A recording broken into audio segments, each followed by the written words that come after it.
और ये ऐसे जो मनु मान्य सर बनने का काम कर रहे हैं, इनको भी सख्त हिदायत हम दे देता। ये मेवात नहीं है भाई, जड़ा आप धर्म के नाम पर इन लोगों को दबा करके किसी न किसी तरह लूट मार करने का काम करोगे। अब डीएसपी साहब ने आके बाकायदा हमें कहा है कि हम एफआईआर दर्ज करने लग रहे हैं, एफआईआर की कॉपी थोड़ी देर में हमें उपलब्ध करा देंगे। तो हम आप ये इशार है, ऐसा सबक सिखा देंगे कि याद करेंगे।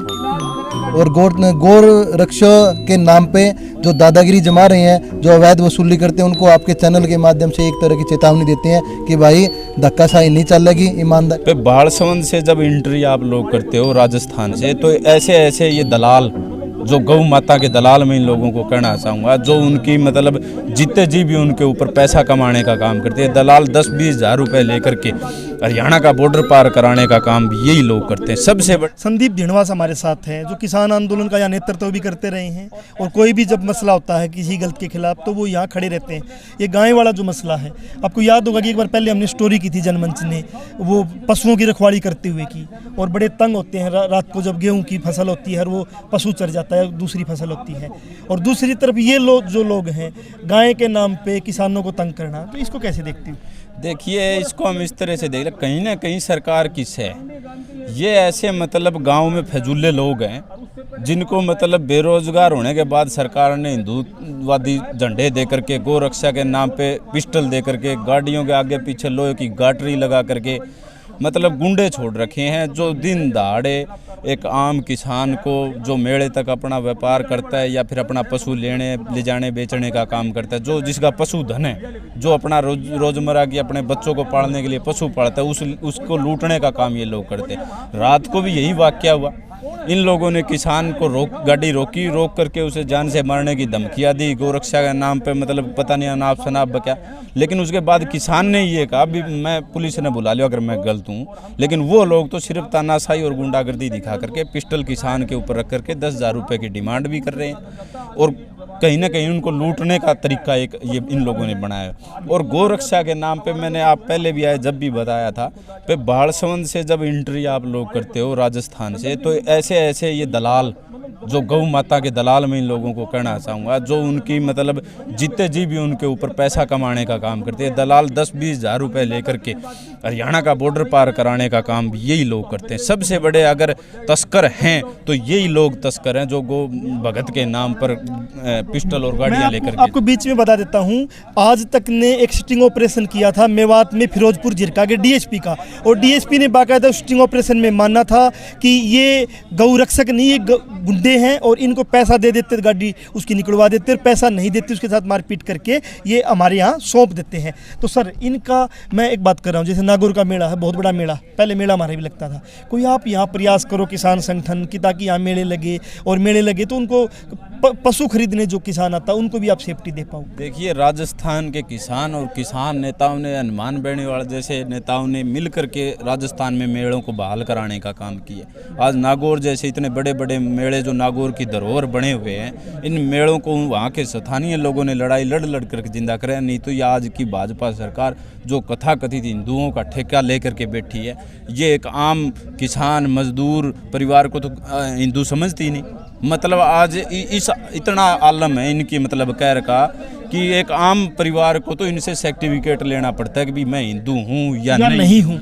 इस तरह का हालात इन लोगों ने आज जनता के ऊपर कहर बरपा करके कर रखे है। तो इनसे बड़ा कोई लुटेरा नहीं है। ये इतने जलील लोग हैं कि भाई गांव के भी अगर ये दलाली करने का काम करते, मैं तो इनसे छोटी सोच और किसी की मानता कोई भविष्य में यहाँ कोई मेले लगाने का कोई ऐसा कोई आप किसान संगठन मांग करो? नहीं, हम तो जी पुरजोर मांग करेंगे कि पशु मेला जो हिसार में पहले धानसू रोड पर लगता था उसको दोबारा खोलने का काम करे।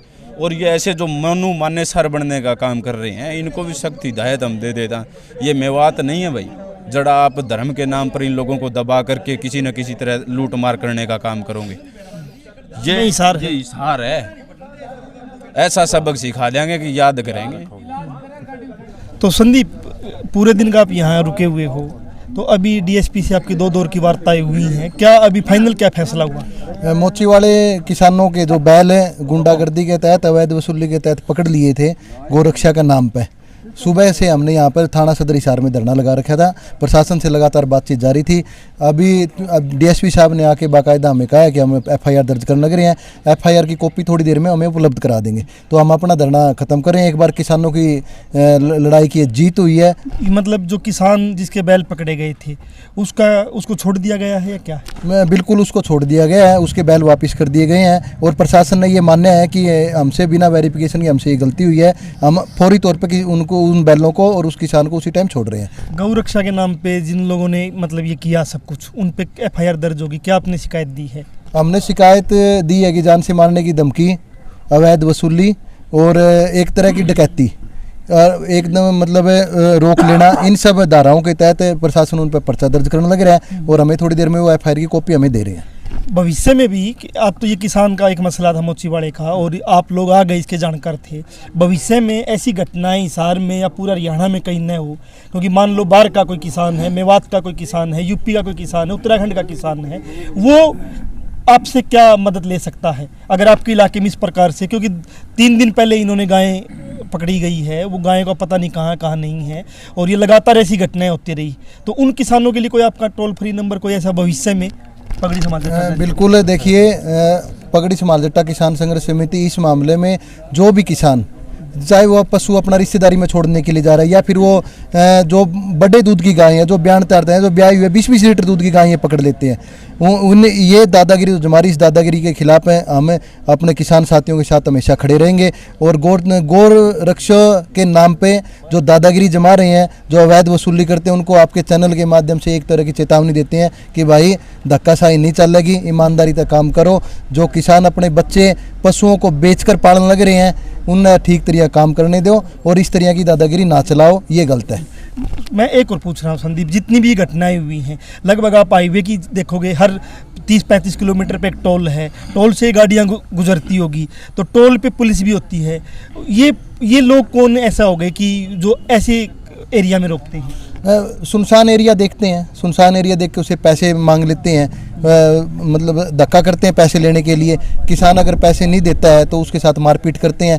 इन सब चीज़ों के खिलाफ पगड़ी समाज जट्टा किसान समिति हम अपना नंबर भी जारी करेंगे और टोल पे हमारे जो टोल के लगते गाँव, उन गाँव में हमारे जो संगठन के लोग हैं वो बैठे हैं। हमें किसी भी तरह की कोई सूचना मिलेगी, चाहे वो फिर किसान कहीं का भी हो, किसी भी जाति का हो, किसी भी धर्म का, हम अपनी तरफ से पूरी मदद करेंगे। तो आखिरकार पूरे दिन का जो एक मामला चला, किसानों ने धरना भी दिया है, डीएसपी साहब से 2 दौर की वार्ता भी हुई है, उसके बाद जो गौ रक्षा के नाम पे यहाँ एक आतंक फैलाए हुए हैं, उनके ऊपर एफआईआर दर्ज होने जा रही है और जो किसान है जिसके बैल रोक लिए गए थे, उस किसान को अभी यहाँ से बैल और किसान को इज्जत के साथ वो छोड़ा गया है। एक किसान आंदोलन की जीत है, किसान इकट्ठे हुए उसकी जीत है। और जो भी आप जनमंच का नंबर भी है, आपके भविष्य में कोई ऐसी घटनाएं कहीं घट जाती है तो आप जनमंच से भी संपर्क कर सकते हो कि कोई गाय के नाम पे या दूसरे नाम पे गुंडागर्दी करते हुए किसी को तंग न करे। कोई गाय लेके जा रहा है, बैल लेके जा रहा है, उसको तंग न करे। जनमंच से भी आप संपर्क कर सकते हो। नई अपडेट के साथ फिर हाजिर होंगे।